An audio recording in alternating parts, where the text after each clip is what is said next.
우리에게 주시는 말씀은 요한복음 13장 1절에서 11절의 말씀입니다. 오늘 예수님께서 마지막 식사 자리에서 제자들의 발을 씻겨주는 장면의 말씀을 읽었습니다.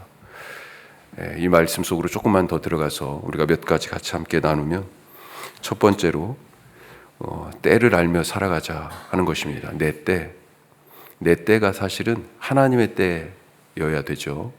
나는 지금 어떤 때를 살아가고 있습니까? 복음서에 나오는 예수님은 자기 때를 아시는 분이었습니다. 마가복음 1장 처음에 예수님이 등장하시면서 하신 말씀이 뭐예요? 때가 찼고 하나님의 나라가 가까웠으니 회개하고 복음을 믿어라. 예수님의 본격적인 등장을 알리는 첫 번째 단어가 때예요. 때가 찼다.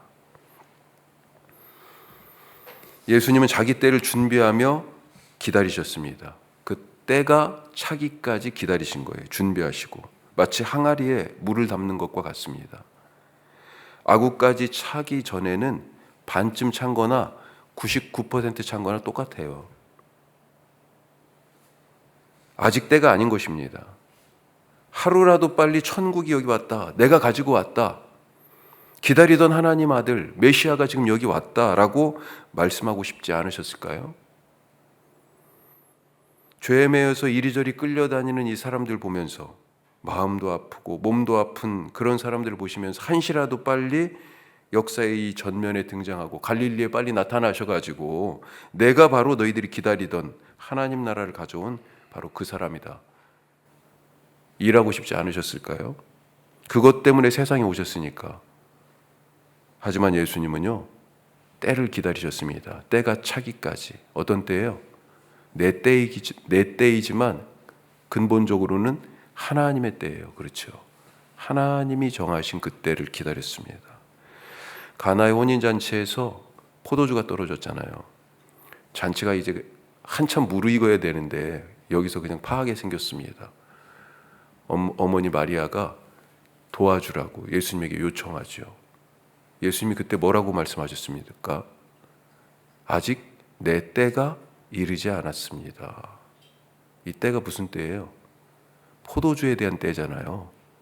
예수님에게 포도주는 뭐예요? 예수님의 보혈입니다. 내가 아직 내 때가 이르지 않았다는 얘기가 바로 그 말씀인 거죠. 자, 그런데 오늘 말씀에 보니까 드디어 예수님의 때가 왔다. 때가 왔다고 말씀하고 있습니다. 어떤 때입니까? 인생에서 가장 중요한 때, 드디어 사명을 이룰 때, 예수님이 그토록 기다리던 이때, 이 하나님의 때 어떤 모습이에요? 1절 보십시오. 앞부분만 보면요, 앞부분만 같이 읽겠습니다. 6월절 전에 예수께서 자기가 세상을 떠나 아버지께로 돌아가실 때가 이른 줄 아시고, 이때 아버지께로 돌아갈 때, 죽을 때예요. 그때가 된 것을 알았습니다. 하나님이 허락하신 때예요. 그래서 순종합니다. 배신한 유다가 앞잡이가 되어 끌고 온 병사들에게 그래서 순순히 잡혀가세요. 오히려 저항하는 베드로와 제자들 나무라시잖아요. 그 칼을 다시 꽂아라. 칼로 망한다. 이것이 하나님의 뜻을 이루는 것이다. 예수님이 첫 번째 베드로가 신앙 고백하고 나서 처음으로 예루살렘에 가서 잡혀서 고난받고 죽는다. 그렇지만 사흘 만에 다시 살아날 것이다 말씀하잖아요. 베드로가 가로막잖아요. 드디어 때가 왔기 때문에 이제 말씀을 하시는 거죠. 앞으로 일어날 일을. 베드로가 가로막는데 그것을 뭐라고 그러세요? 네가 사람의 일을 생각하고 하나님의 일을 생각하지 않는구나. 하나님의 때에 맞춰 살아가는 그런 사람. 내 때를 알고, 내 때가 뭐예요? 하나님이 계획하신 때, 하나님이 정하신 하나님의 때, 하나님이 일하시는 때, 내 때를 알고 살아가는 사람들 되시길 바랍니다. 전도서에서는 때에 맞춰 사는 것이 지혜라고 가르치잖아요. 날 때와 죽을 때, 심을 때와 뽑을 때, 죽일 때와 치료할 때, 헐 때와 세울 때, 울 때와 웃을 때, 슬퍼할 때와 춤출 때, 찾을 때와 잃을 때, 안을 때와 밀어낼 때. 전부 다 뭐예요? 다 반대네요. 잘못하면 반대로 거꾸로 살아가는 거 아니에요. 지킬 때와 버릴 때, 찢을 때와 꿰맬 때, 잠잠할 때와 말할 때, 사랑할 때와 미워할 때, 전쟁할 때와 평화할 때. 지금이 어느 때입니까? 하나님의 때를 알고 그 때에 맞춰 내 때를 살아가는 그런 지혜로운 분들 되시기를 축복합니다. 두 번째, 자, 이렇게 숨이 다하는 순간까지 지금 예수님이 무언가를 하고 계시죠. 할 일이 무엇일까요? 우리가 숨이 다하는 순간까지 할 일. 오늘 두 번째 말씀, 결국엔 사랑만 남는다. 결국엔 사랑만 남아요. 우리 장례를 다 치러보셨잖아요. 요즘은 대부분 이제 많이 화장을 하죠. 우리의 인생에서 남은 것이 나중에 딱 나옵니다. 뭐가 남습니까? 결국엔. 오늘 1절 뒷부분, 아까 읽은 말씀 뒤에, 자, 계속해서 보면요. 세상에 있는 자기 사람들을 사랑하시되 끝까지 사랑하시니라. 우리 가끔 농담으로 그러죠. 많이 먹어. 먹는 게 남는 거야. 우리 그리스도인은 뭐라고 말해야 될까요? 많이 사랑해. 결국은 사랑만 남는 거야. 우리가 그렇게 얘기해야 되지 않을까요? 결국엔 사랑만 남는 거다. 바울은 항상 있을 것이 세 가지가 있다 그랬습니다. 뭐예요? 믿음, 소망, 사랑. 이 세 가지는 항상 있을 것인데, 그런데 그 중에 제일은 사랑이라. 사실 이 말씀 앞에서 뭘 얘기했냐면, 이게 사랑장에 나오는 얘기잖아요. 산을 옮길 만한 믿음이 있어도 사랑이 없으면 아무것도 아니요. 믿음도 그렇게 중요하고 항상 있는 것이긴 하지만 더 근본적인 것은 산을 옮길 만한 믿음이 있어도 사랑 없으면 아무것도 아니다. 그랬습니다. 사랑이 최고예요. 사랑밖에 남는 게 없어요. 지금 예수님에게 남은 시간이 얼마나 될까요?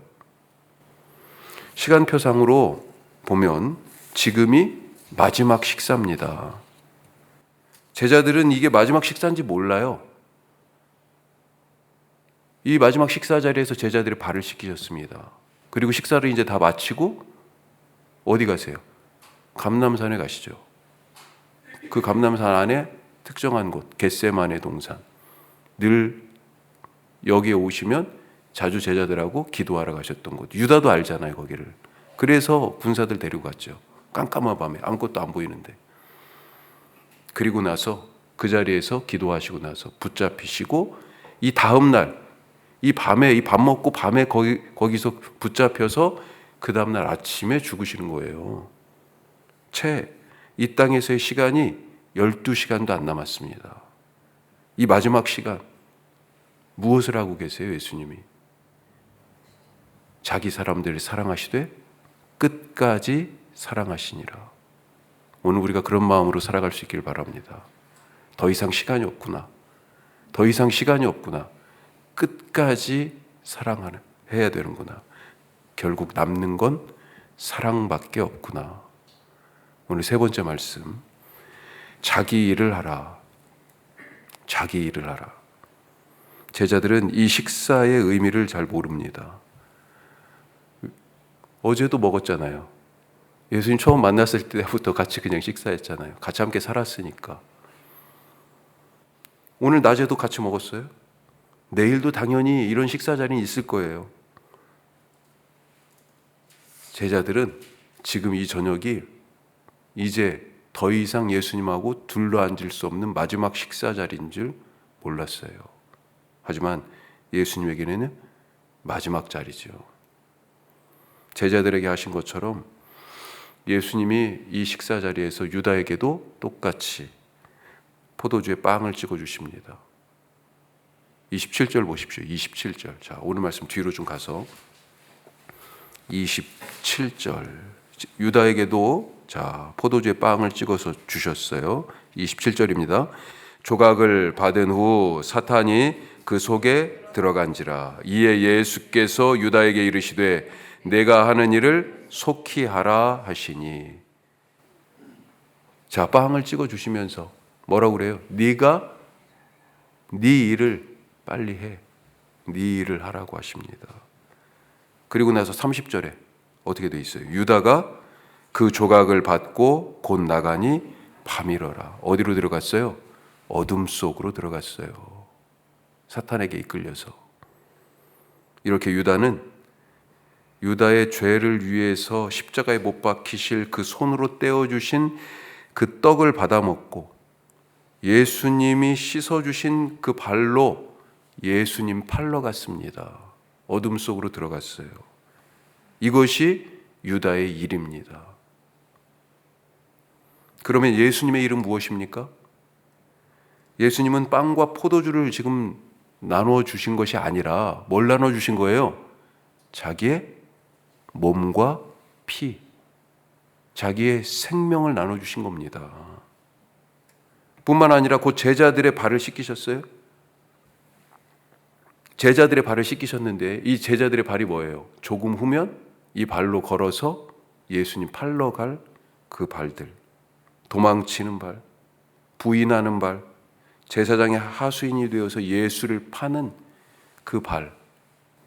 아마 이 죄를 미리 씻으려고 하셨을까요? 이 제자들의 발을 씻어주셨습니다. 이것을 다 아시고도 당신의 일을 멈추지 않았어요. 내가 이거 씻어봤자 무슨 소용이 있어? 좀 이따 부인할 건데. 내가 이거 얘 지금 씻어줘봤자 무슨 소용이 있어? 이 발로 가서 나를 팔 텐데, 다 도망갈 텐데 이거 씻어봤자 내가 이렇게 지금 수고하면서 일해봤자 무슨 소용이야? 이렇게 얘기하지 않으셨어요. 예수님은 유다의 배신을 탓하지도 않고 베드로의 부인을 원망하지도 않고 뿔뿔이 도망친 제자들 때문에 내가 헛일했구나 낙심하지도 않았습니다. 결코. 이 모든 것을, 이 배신도, 이 부인도, 다 떠나가는 이 도망감도, 이런 상황을 다 이기는 것이 뭐예요? 사랑이에요. 사랑. 그게 예수님의 일이고, 그래서 이기는 방법을 선택하신 것입니다. 서로 누가 크냐면서 예수님 옆자리에 앉겠다는 그 욕망을 이기는 것도 사랑이고, 가룟 유다의 배신을 이기는 것도 사랑이고, 베드로의 그 나는 모른다 세 번이나 거듭 부인하는 신앙 고백했던 베드로 아니에요. 그 부인을 이기는 것도 사랑이고, 사랑이 이깁니다. 그러니 남이 무엇을 하든지 상관하지 마시기 바랍니다. 유다가 무엇을 하든지 예수님이 가는 길을 막을 수가 없었어요. 그건 예수님의 일이잖아요. 사랑하고 안 하고는 예수님이 정하는 거잖아요. 베드로가 부인을 하든지 안 하든지 상관없이 예수님은 사랑이라는 일을 했어요. 제자들 다 도망가고, 심지어는 뭐예요? 벗은 몸으로도 도망갔어. 이 밤이니까 추위 때문에 그랬는지 혼이불 뒤집어 쓰고 왔잖아요. 그거 다 놓고 도망갔습니다. 그런 거 상관없어요. 예수님은 자기 때 하나님의 뜻을 따라서 끝까지 사랑하는 이 일을 멈추지 않았어요. 남이 무엇을 하든지 어떤 반응을 하든지 상관하지 마십시오. 오늘 내게 주신 그 일, 사랑하는 일을 하시며 예수님처럼 살아가는 우리 모두 되시기를 주님의 이름으로 축복합니다. 기도하겠습니다. 내가 할 일이 무엇입니까? 사랑입니다. 언제 사랑해야 돼요? 내 때, 하나님의 때, 바로 지금이에요. 지금. 주님, 오늘 사랑하게 하옵소서. 여기서 사랑하게 하여 주옵소서. 내 앞에 있는 사람을 사랑하게 하여 주옵소서. 내게 주신 일을 사랑하게 하여 주옵소서. 남편을, 아내를, 자식을, 부모를, 우리 사랑방의 식구들을 주님 사랑하게 하여 주옵소서. 예수님처럼 사랑하는 오늘 되게 하옵소서. 남의 일에 상관하지 마십시오. 그건 내가 어떻게 할 수 있는 일이 아니에요. 예수님도 유다를 못 말렸어요. 베드로의 부인의 입을 막을 수가 없었어요. 나는 나의 일을 하는 것입니다. 끝까지 주님 사랑하게 하여 주옵소서. 우리 기도하시기 바라고, 오늘 우리 선교 동역지들, 우리 교회가 함께 복음을 위하여 협력하는 곳이 8곳이 있습니다. 필리핀, 캄보디아, 안동의 고천교회, 희망의 친구들, 여명학교, 새물결 플러스 석식당 위해서 기도하시고, 함께 한 마음으로 간절히 하나님께 기도하겠습니다. 기도하십시다.